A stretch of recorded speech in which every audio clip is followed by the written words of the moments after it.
প্রতিদিনই সকালবেলা আমি আমার কাজে ব্যস্ত হয়ে যাই, আর এরই মধ্যে একজন আসে আমার সঙ্গে দেখা করতে। এই দেখুন, প্রতিদিনের অতিথি। আমি যদি অন্য কোথাও থাকি, জানলা দিয়ে এসে কা কা করে ডাকবে ও।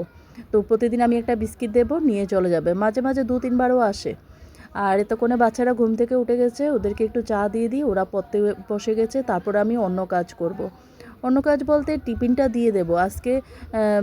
ওদেরকে টিফিন দেওয়ার পরেই স্নান পুজোটা করেছি। আজ অ্যাকচুয়ালি না, অনেকগুলো কাপড় ছিল, কাপড়গুলো কেচে ছাদে দিয়ে আসলাম এতক্ষণে। এবার পুজো করব। আজকে আমার গাছে অনেকগুলো বেলি ফুল ফুটেছে। আজকে একদম ঠাকুরকে মন মতো বেলি ফুলগুলো দেওয়া হয়েছে।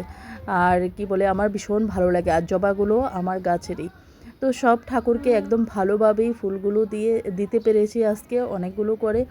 তো বেশ ভালো লাগে, ঠাকুরের আসনে যদি একটু সাদা ফুল থাকে ভীষণ ভালো লাগে।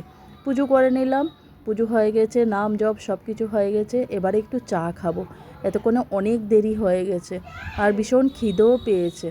চাটা বসিয়ে দিয়ে তারপরে দিয়ে এবার ক্রিম সিঁদুর টিঁদুর লাগাবো। আর চাটা হয়ে গেছে, এবারে টেবিলে নিয়ে চলে আসলাম। আরামসে বসে একটু শান্তি মতো চাটা খেতে হবে। চায়ের সাথে বিস্কিট নিয়ে নিয়েছি প্রতিদিনের মতো। চা বিস্কিট খেয়ে আবারও চলে আসলাম রান্নাঘরে দুপুরের আয়োজনে। ডাল বসিয়েছি, মুগ ডাল লাউ দিয়ে রান্না করব।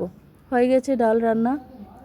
কি বলে, এটা অনেকটাই হয়ে গেছে। যখন ঢাললাম দেখছি অনেকটাই হয়ে গেছে। যাক, ভালো হয়েছে। আজকে খাওয়ার পরে কালকেও খাওয়া যাবে, এত ডাল আজকে রান্না করেছি।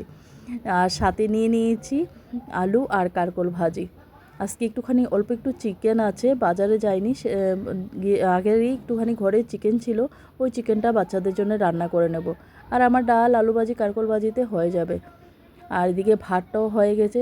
তাড়াতাড়ি তাড়াতাড়ি করেই কাজগুলো করছিলাম, যতক্ষণে রান্নাটা হয়ে যাবে তারপরে দিয়ে টেনশন ফ্রিতে একটুখানি বসতে পারবো। আর আলু কারকল ভাজিও হয়ে গেছে, ডালও হয়ে গেছে, ভাত হয়ে গেছে। এবার বাকি রয়েছে চিকেনটা।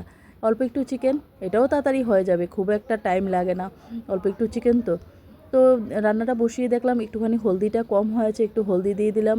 আর এমনিতে আমাদের কাঁচা লঙ্কার রান্না তো, সেজন্য কালারটা খুব একটা ভালো আসে না।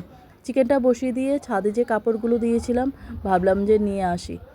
কাপড়গুলো বেশিটা না, দলা পাকিয়ে গিয়েছিল, শুকায়নি। এটাকে আবার বালকনিতে ছড়িয়ে দিলাম। বালকনিতেও কাপড় ছিল, এগুলো কিছুটা উঠিয়ে তারপরে বালকনিতে ছড়িয়ে দিলাম।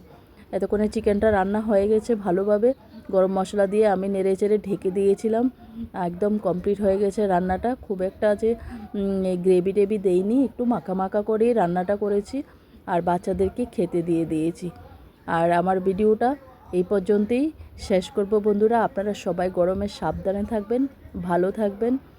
আর আমার ভিডিওগুলো কেমন লাগে অবশ্যই কমেন্টে জানাবেন। টাটা।